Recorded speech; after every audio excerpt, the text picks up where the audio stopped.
কাগজের আবিষ্কার কোন দেশে হয়েছিল? এ ভারত, বি রাশিয়া, সি চীন, ডি নেপাল।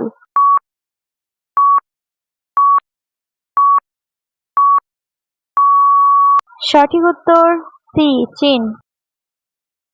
রবিবারের ছুটি কবে থেকে শুরু হয়? এ 1818 খ্রিস্টাব্দে, বি 1841 খ্রিস্টাব্দে, সি 1843 খ্রিস্টাব্দে, ডি 1856 খ্রিস্টাব্দে।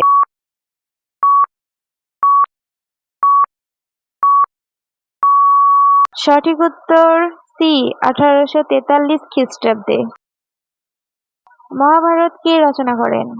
এ Surdas, B Valmiki, C Vedvyas, D Kalidas.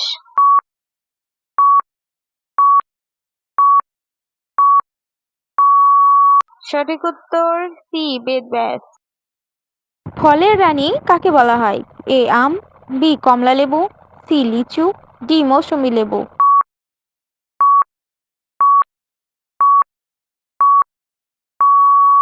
সঠিক উত্তর সি লিচু।